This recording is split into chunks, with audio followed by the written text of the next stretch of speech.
Bismillahirrahmanirrahim. Assalamualaikum warahmatullahi wabarakatuh. Alhamdulillah, puja dan syukur senantiasa kita panjatkan kepada Allah Subhanahu wa taala.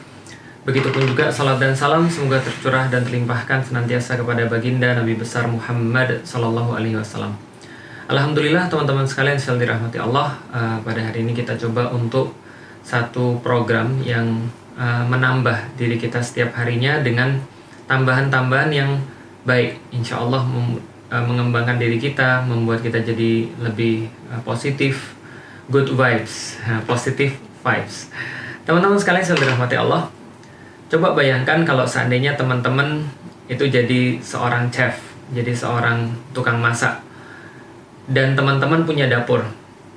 Maka ada satu kenyataan ketika kita di dunia masak-memasak adalah apapun yang kita bisa masak itu tergantung bahan-bahan yang tersedia di dapur.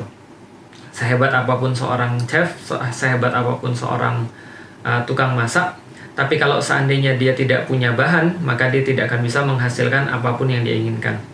Tapi sebenarnya apakah kita lagi berbicara tentang makanan? Enggak, kita lagi berbicara tentang manusia, teman-teman sekalian.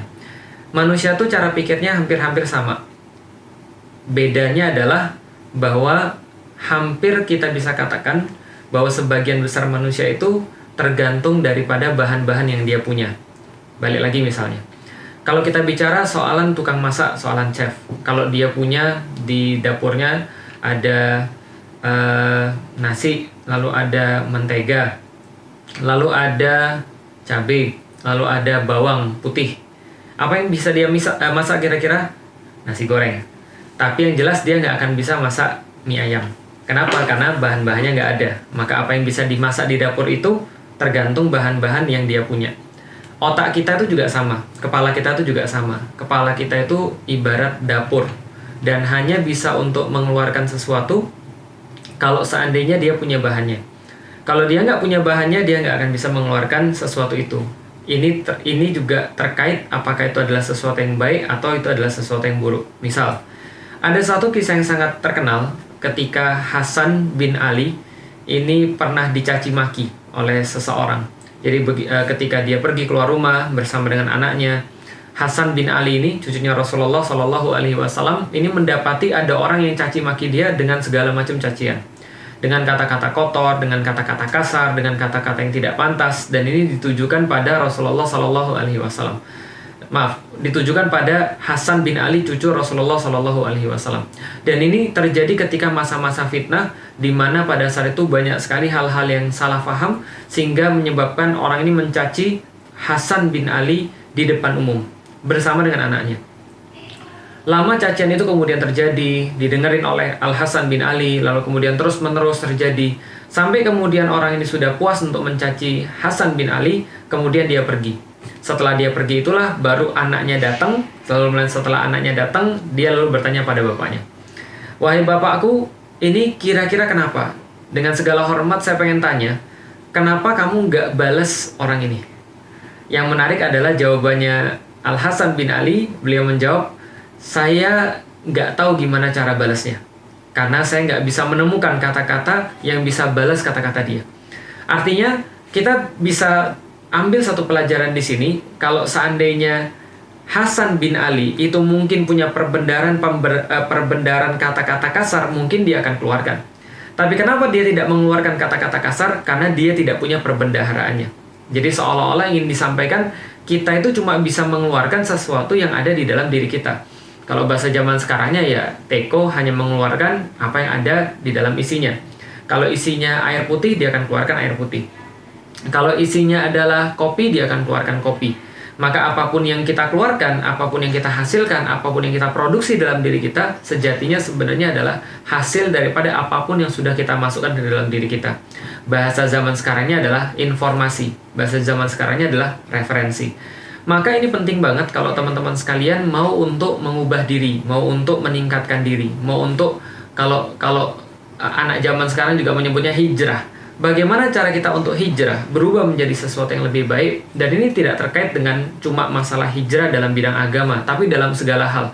dalam urusan kerja, dalam urusan dunia, dalam urusan bisnis, dalam urusan ya apapun lah itu, hubungan di antara rumah tangga, hubungan dengan orang tua. Bagaimana caranya kita bisa berubah? Kita bisa berubah kalau seandainya kita mau dengan sadar untuk mengganti apapun yang masuk.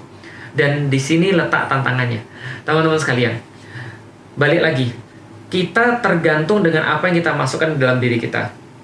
Kalau gitu, saya pengen bahas lagi tentang manusia dan bagaimana cara berpikir manusia. Jadi gini, manusia itu bisa menentukan sesuatu berdasarkan dengan apapun yang dia tahu, apapun yang menjadi referensi dia. Ada satu studi yang mengatakan, ini studinya cukup menarik dan mungkin terjadi di kehidupan teman-teman sekalian. Pernah nggak kalau teman-teman sekalian ada di satu tempat misalnya, lalu ada 5 orang di satu restoran, lalu 5 orang ini mesen makanan.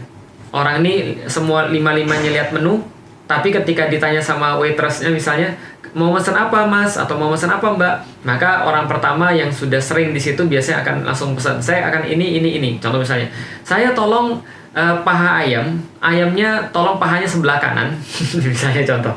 Atau tolong nanti gulanya didikitin, atau kecapnya nggak usah dipakai dan segala macam, karena dia sudah hafal banget dengan restoran itu. Maka kalau satu sudah mesen, biasanya yang lain ikut-ikutan. Atau 1 atau 2 sudah mesen, biasanya yang lain ikut-ikutan. Ada orang bilang, saya ikut dia aja deh. Kenapa? Karena manusia itu akan memutuskan sesuatu tergantung referensinya. Akan menghasilkan sesuatu tergantung apa yang di dalam kepalanya. Kalau yang di dalam kepalanya masuknya A terus, maka kemungkinan besar dia akan milih A. Kalau yang masuk ke kepalanya B terus, kemungkinan besar dia akan milih B. Maka kita sekarang jadi tahu kenapa ada orang baik dan kenapa ada orang gak baik. Bagaimana caranya orang bisa berubah baik dan bagaimana orang caranya agar berubah nggak baik. Kalau dia mau berubah baik, mudah. Dia tinggal ganti referensi-referensinya. Kalau dia mau berubah buruk, mudah juga. Dia akan mengganti juga referensi-referensinya. Karena tidak mungkin seseorang tuh tiba-tiba jadi baik dan tiba-tiba jadi buruk. Pasti ada referensi yang ngedrive dia untuk jadi kayak begitu. Kalau zaman sekarang kita sebut gini deh, namanya toxic society. Nah, itu pernah dibahas sama teman-teman Sister of Yours tentang toxic society. Bahwa yang namanya toxic society itu tidak hanya meracuni dirinya sendiri, tapi juga meracuni orang lain. Kenapa? Karena dia mempengaruhi referensi-referensi yang kita punya.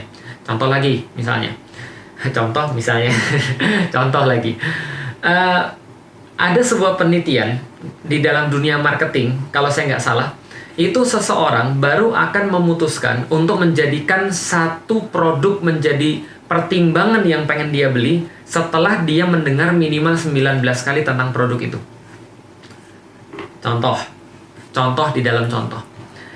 Ada orang pengen untuk membuat seseorang membeli produk es krimnya. Padahal di situ orang-orang nggak kepikiran untuk makan es krim. Karena ya nggak biasa lah kalau ada orang makan es krim untuk makan siang.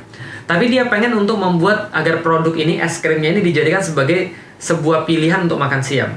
Dijadikan referensi untuk makan siang. Gimana caranya? Dia akan mengiklankan dong. Iklan itu kan adalah cara untuk memasukkan satu informasi ke dalam kepala orang. Ibaratnya masukin satu bahan kepada dapur yang tadi yang kita bahas dari awal tentang perumpamaan dapur. Nah, maka seseorang tuh harus minimal melihat 19 kali baru dia kepikir tentang es krim. Contoh, pagi-pagi dia buka TV, ada iklan es krim. Dia buka media sosial, ternyata ada influencernya lagi ngiklanin es krim. Kemudian dia buka radio di mobilnya ketika jalan ke kantor, dia dengar kata es krim. Pembicaraan orang-orang di kantor tentang es krim. Apalagi misalnya, lalu ketika dia nelpon anaknya nanya, boleh nggak malam ini makan es krim? Lalu kemudian dia nelpon istrinya, ternyata istrinya lagi beli es krim dan seterusnya. Maka dia mungkin akan kepikir pada siang itu untuk beli es krim. Sebagaimana mau buka puasa apa, kita di sore ini juga tergantung referensi-referensi kita. Nggak mungkin seorang orang Indonesia yang nggak pernah makan, misalnya contoh ya, saya sebut aja, makan Uzbek pilaf misalnya, untuk bisa kepikiran buka puasa dengan Uzbek pilaf di sore ini. Apa itu Uzbek pilaf? Cari aja. Nah, jadi artinya kalau Anda tidak punya referensi tentang sesuatu, maka dia tidak akan hadir di dapur pemikiran Anda dan Anda nggak bisa masak dari bahan-bahan itu. Karena untuk bisa masak satu masakan tertentu, kita harus punya bahan-bahan tertentu. Sebaliknya, bahan-bahan tertentu hanya bisa membuat jenis masakan tertentu. Jadi, kalau kita dengan sengaja membuat diri kita terus-menerus berada di dalam toxic society itu, maka kita pasti akan teracuni dan nggak akan ada yang muncul daripada kita kecuali hal-hal yang toxic juga. Ini kenyataannya. Nah, maka di situ letak Islam mendrive manusia secara sadar untuk memilih. Nah, itu saya bahas dalam buku ini juga. Nah, ini iklan dan promosi itu kan ya, beyond the inspiration. Dan sebenarnya salah satu inspirasi kenapa saya buat program tambah satu ini adalah supaya kita juga bisa memahami bahwa Islam tuh juga membuat diri kita tuh develop setiap hari, improve setiap hari, level up setiap hari. Karena Islam itu sebenarnya adalah solusi terhadap kehidupan. Nah, maka balik lagi, ketika kita berbicara tentang kehidupan manusia, di situ letak Islam. Islam tuh dengan sadar membuat kita mengarahkan pilihan-pilihan kita, sehingga yang kita masukkan ke dalam diri kita itu kita sadari, kita ketahui, dan pada akhirnya dia akan membuat kita berubah dengan cara yang lebih baik. Oke. Kalau singkatnya teman-teman sekalian pengen berubah, misalnya teman-teman ingin hijrah, taruhlah teman-teman ingin sesuatu kehidupan yang lebih daripada yang sekarang. Teman-teman sudah bosan gini-gini aja. Kalau teman-teman nggak mau gini-gini aja, berarti harus ada yang berubah dong. Karena sudah saya sampaikan seringkali bahwa 1 + 1 ya selama-lamanya akan 2. Kalau Anda pengen yang 2 ini berubah, berarti yang di sisi sebelah sini juga harus berubah. Karena yang namanya sama dengan itu adalah penanda sebelah kiri dan sebelah kanan. 1 + 1 sama dengan 2. Berarti ada sama dengan yang memisahkan mereka.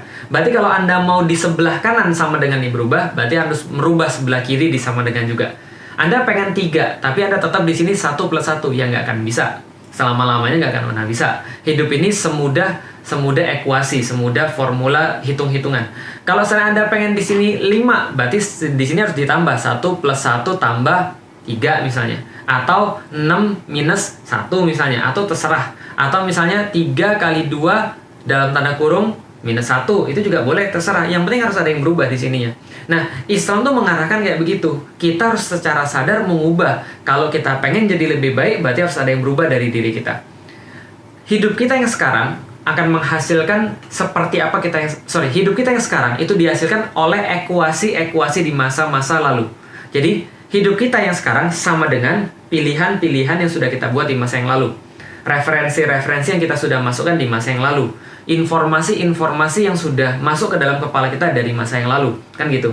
Nah, kalau seandainya kita mau mengubah yang di sebelah sama dengan itu, kehidupan kita besok mau berubah, berarti harus ada yang berubah di antara informasi-informasi yang kita ambil, di antara kemudian perlakuan-perlakuan yang kita buat, di antara apapun yang kita pilih. Sebenarnya begitu. Karena hari ini kita berbicara tentang informasi dan bagaimana efeknya pada pilihan-pilihan hidup, maka kita bahas dulu tentang informasi. Nanti insya Allah besok kita coba bahas tentang pemahaman yang dihasilkan dari informasi dan bagaimana perbuatan itu dihasilkan daripada satu pemahaman kita. Oke, kalau gitu yang paling mudah seperti apa? Cek apa yang Anda follow atau siapa yang Anda follow, itu harus dicek. Kalau seandainya yang kita follow itu kita lihat tidak ada relevansinya dengan goals yang mau kita ambil, ya maka jangan di follow. Kita semua punya goals dong. Saya misalnya, goals saya apa? Ya kalau goals saya di goals adalah ridha Allah. Jelas. Tapi goalsnya di antara yang saya capai sehingga Allah ridho dengan saya adalah lebih memahami agama, lebih taat kepada Allah, lebih baik setiap harinya. Itu yang saya ingin. Maka saya pastikan bahwa ketika saya pengen lebih baik, ketika saya pengen taat, maka saya punya orang-orang yang saya pikir ini kayaknya adalah goal saya. Kira-kira pengen jadi kayak dia. Kalau misalnya jadi kayak Rasulullah Muhammad terlalu jauh, ya seperti Muhammad Al-Fatih. Kalau Muhammad Al-Fatih juga masih terlalu jauh, ya maka seperti ulama-ulama pada zaman dulu, ulama-ulama salaf. Kalau ulama-ulama salaf masih terlalu jauh, ya sudahlah, orang-orang sekarang aja siapa yang kira-kira kita lihat baik, kita lihat benar, kita lihat bagus secara syar'i, lalu kemudian kita pengen jadi kayak dia. Nah, maka kalau kita pengen jadi kayak orang-orang kayak gitu yang baik, maka pastikan bahwa kita nggak memfollow orang-orang yang justru berkebalikan. Contoh misalnya, kadang-kadang saya lucu ngelihat orang-orang yang pengen berubah jadi baik, pengen berubah jadi lebih bagus dalam hidupnya, pengen hijrah, tapi dia masih follow orang-orang yang nggak ada sama sekali urusannya. Misal, dia follow orang-orang yang masih mengumbar gaya hidup yang nggak pas. Atau dia masih memfollow orang-orang yang berkata-kata kasar, berkata-kata buruk, mencaci maki, mengeluarkan kata-kata kotor dan seterusnya. Atau orang-orang yang bahkan tidak ada urusannya dengan Islam. Yang lebih parah malah justru merusak Islam. atau malah memusuhi agama, atau bahkan menjadikan agama sebagai olok-olokan. Nah, ini kebingungan saya. Kenapa? Karena kita akan terpengaruh oleh informasi-informasi yang dia akan sampaikan. Maka begitu kita buka feed, yang muncul adalah orang-orang yang seharusnya memang kita ada hubungannya dengan goals yang ingin kita capai. Tapi kalau seandainya nggak ada hubungannya, malah menjadi toxic, itu malah menjadi minus. Anggaplah begini deh. Setiap hari kan kita makan. Kalau setiap hari kita makan, kalau kita makan makanan yang baik, itu untuk pertumbuhan diri kita. Kita tahu setiap yang kita makan ada vitamin, setiap yang kita makan ada karbohidrat, ada protein, ada lemak, ada mineral, ada serat, dan gizi-gizi yang lain. Tapi kalau saya teman-teman makan semuanya itu, lalu teman-teman tetap membarengi dengan barang-barang yang toksik, teman-teman makan sianida misalnya, kopi sianida, atau teman-teman makan yang gak usah sianida lah, terlalu ekstrim, bakteri yang buruk, bakteri E. coli misalnya, lalu kemudian Anda juga makan barang-barang yang berjamur dan segala macam, itu akan merusak hal-hal yang baik yang Anda dapat, karena itu toksik, karena itu merusak. Tapi bagaimana kalau misalnya kita punya teman, kita follow orang-orang yang kita follow tuh karena kita dekat sama dia, karena kita punya maksud kepada dia, karena dia adalah misalnya contoh orang-orang yang pengen kita dekati, atau kita punya maksud sehingga kita nggak enak meng-unfollow. Ya itulah memang tantangan di dalam kehidupan zaman sekarang. Kita harus sebenarnya tega untuk mengatakan bahwa ya saya hanya memfollow orang-orang yang bernutrisi di dalam kehidupan saya, yang akan mensuplai bahan-bahan yang bagus di dalam dapur saya. Itu tantangannya. Pertanyaan kita mau berubah atau tidak. Tapi kalau benar-benar nggak bisa dan tetap harus kemudian kita follow, ya berarti kita punya pilihan yang lain. Ada misalnya, ada fasilitas mute misalnya ketika sudah kita follow. Atau ada fasilitas untuk tidak mengikuti postingan-postingannya misalnya. Atau secara natural, secara alami juga Instagram misalnya, contoh kalau di Instagram akan mensortir postingan-postingan yang kita lihat adalah postingan-postingan yang kita sering buka, dan otomatis yang kita nggak sering buka akan nggak kita lihat. Itu adalah sesuatu yang alamiah sebenarnya. Tapi yang pengen saya sampaikan adalah sebisa mungkin, atau ketika Anda semakin keren, semakin maksimal untuk mengontrol apapun yang masuk di dalam dapur pemikiran Anda, maka apapun yang keluar, itu nanti akan membuat Anda terkaget-kaget. Karena kadang-kadang kita itu belum bisa melakukan sesuatu karena kita belum cukup informasi atau belum cukup referensi di bidang itu. Contoh, ada orang pengen jadi penulis. Ketika ada orang pengen jadi penulis, nanya kepada saya pengen jadi penulis Ustadz, bagaimana caranya? Saya bilang, hal yang pertama yang Anda lakukan kalau Anda pengen jadi penulis adalah bukan menulis terlebih dahulu, tapi memperbanyak referensi-referensi Anda itu pengen jadi kayak apa. Jadi contoh, Anda pengen jadi penulis nih, mulai dari sekarang, follow lah penulis-penulis yang hebat, penulis-penulis yang bagus menurut Anda. Sekali lagi ya, jangan penulis-penulis yang tidak ada urusannya, atau bahkan Anda follow yang bukan penulis. Anda mau jadi apa sebenarnya, kan gitu. Jadi kalau Anda pengen jadi seorang penulis, ya udah follow lah penulis-penulis hebat. Bagaimana cara mereka untuk berpikir, bagaimana mereka menampilkan postingannya, bagaimana cara mereka untuk lifestyle mereka. Itu dulu yang menjadi informasi-informasi Anda. Ketika nanti itu sudah menjadi informasi Anda, tanpa Anda sadar, informasi-informasi itu akan nge-shape cara Anda berpikir. Dan informasi-informasi itu akan nge-shape cara Anda punya kecenderungan, cara Anda punya perasaan. Sama itu terjadi kalau Anda follow orang-orang yang toksik. Dan kadang-kadang kebanyakan orang nggak ngerti bahwa dia tuh follow orang-orang yang toksik, gitu loh maksudnya. Jadi dia follow karena orang ini keren, tapi nggak sadar bahwa gaya hidup orang ini sangat toksik. Dan secara nggak sadar, tiap hari dia dapat kayak begitu, maka dia berpikiran toksik juga. Dia berpikiran sesuatu yang salah. Dia berpikiran sesuatu yang malas-malesan. Dia tidak serius dalam kehidupannya. Bahkan cenderung untuk menyalahkan seseorang yang baik. Bahkan cenderung untuk pro pada sesuatu yang buruk. Kenapa? Karena dia terus-menerus untuk memasukkan informasi itu. Maka orang ganti baju itu sadar. Orang ganti pemikiran nggak sadar. Yang orang sadar adalah memasukkan informasi itu. Setelah informasi itu masuk, dia secara tidak sadar akan take over pemikiran Anda. Itu gunanya secara sadar memasukkan informasi. Maka bisa nggak orang kayak saya berubah jadi liberal misalnya? Bisa kalau seandainya saya secara sadar memasukkan informasi-informasi liberal dalam kepala saya. Bisa nggak saya kemudian jadi orang yang tidak bersyukur? Bisa kalau saya secara sadar memasukkan informasi-informasi orang-orang toksik yang senantiasa punya komplain terhadap kehidupan mereka, senantiasa bisa melihat sesuatu yang buruk dalam kehidupan mereka, dan tidak bisa melihat sesuatu yang baik yang Allah hadirkan pada kehidupan mereka. Bisa banget. Karena kenapa? Ingat, memasukkan informasi itu kesadaran kita. Tapi proses selanjutnya itu terjadi secara otomatis. Sama kayak makanan persis, sama kayak dapur persis. Anda masukin barang-barang di dapur Anda, itu Anda sadar. Suppliernya Anda ambil dari mana itu secara sadar. Tapi begitu dia sudah masuk dalam dapur Anda, maka Anda akan processing makanan apa, itu tergantung di antara bahan-bahan yang Anda punya.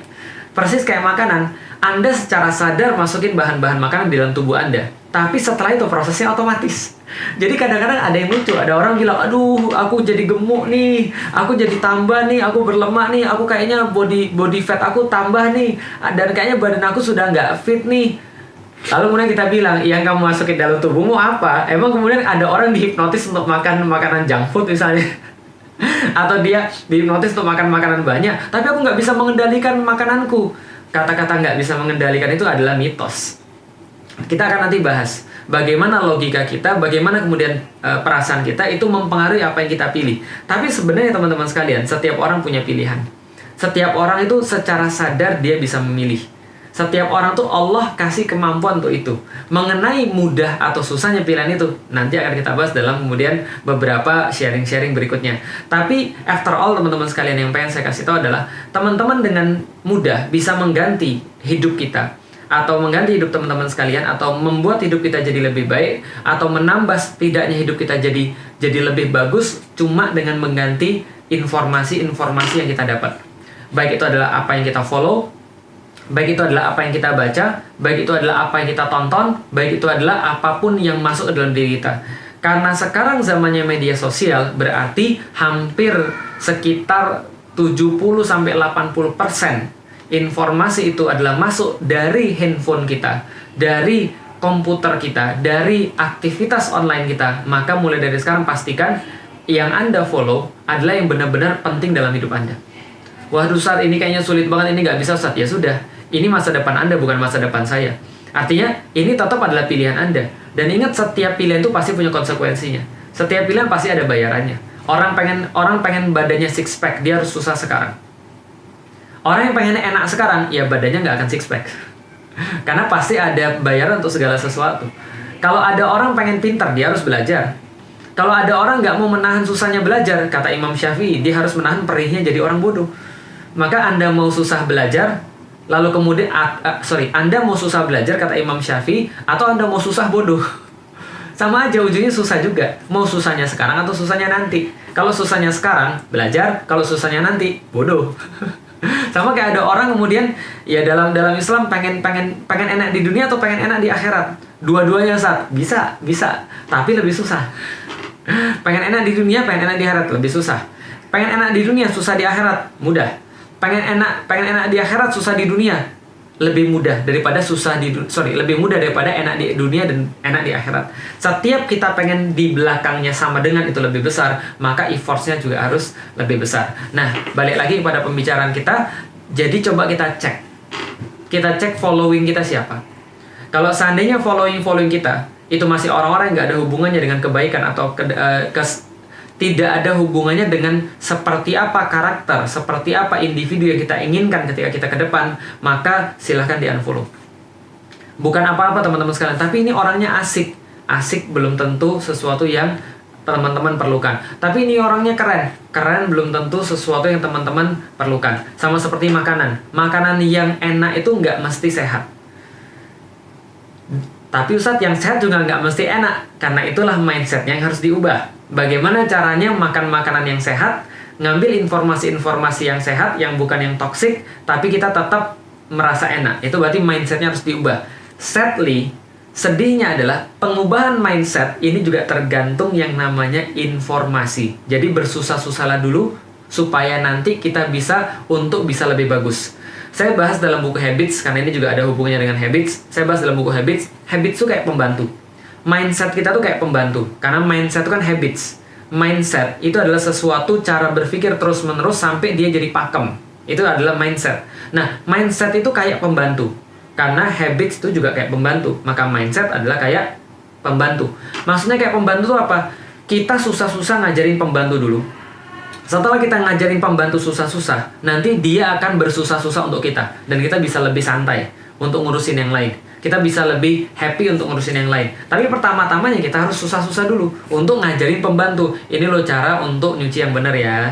Ini loh cara untuk bersih-bersih yang benar ya. Ini loh caranya untuk nyari uang ya. Nah, kalau sudah silakan kerja. Nah, itu habits tuh pembantu yang sangat setia. Kita mau susah sekarang untuk ngajarin dia. Lalu kemudian setelah itu dia bisa ngerjain tanpa kemudian bantuan kita lagi. Itu mindset. Ataukah kita mau sekarang memanja-manjakan dia, lalu kita yang disuruh ngerjain kerjaan-kerjaan pembantu kita. Mindset itu pembantu kita. Maksudnya begitu. Habits itu adalah pembantu kita. Maka kalau kita mau untuk bersusah-susah sekarang, masukin informasi-informasi yang baik, walaupun agak sulit, maka kita nanti akan mengambil benefitnya.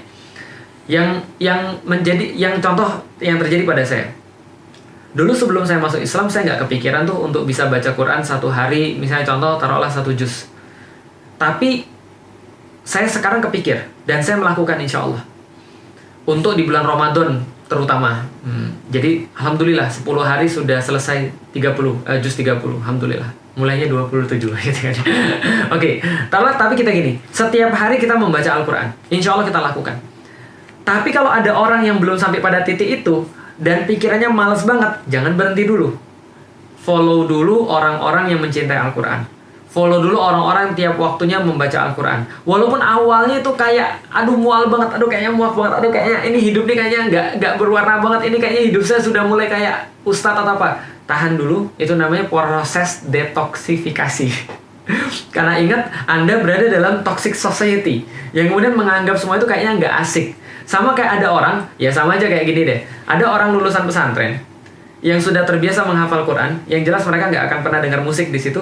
Lalu kemudian tiba-tiba mereka dipaksa untuk dengar musik. Itu kayaknya mereka juga akan merasa, aduh kenapa saya harus dengar kayak gini. Tapi kalau didengerin terus, lama-lama terbiasa. Lah artinya itulah namanya habits. Itulah cara untuk melatih pemikiran kita, menyediakan bahan-bahan yang tepat untuk perubahan. Nah, jadi follow dulu orang-orang yang baik. Lalu kemudian penuhi dulu referensi-referensi kita dengan yang baik. Pelan-pelan detoksifikasi yang toksik-toksik tadi, yang buruk-buruk dikeluarkan. Nanti besok-besok kita akan kaget bagaimana kita itu secara otomatis untuk bisa membuat sesuatu yang baik keluar daripada diri kita.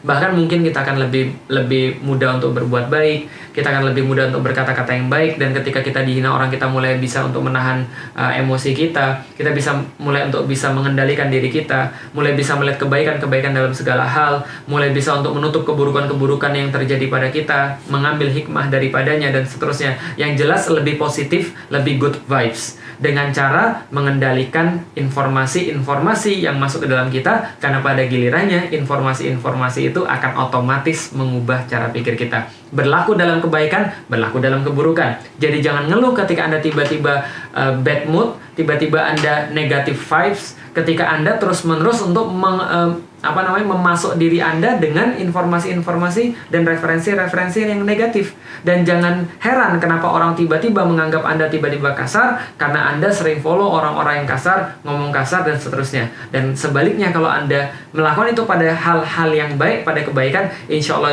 Allah itu pun akan membuat kita lebih baik setiap harinya. Demikian tambah satu pada hari ini. Mudah-mudahan teman-teman mendapatkan kebaikan, mendapatkan tambahan-tambahan kebaikan, ziyadatul khair, yang insya Allah akan membuat hidup kita menjadi lebih berkah. Makasih teman-teman sekalian. Assalamualaikum warahmatullahi wabarakatuh.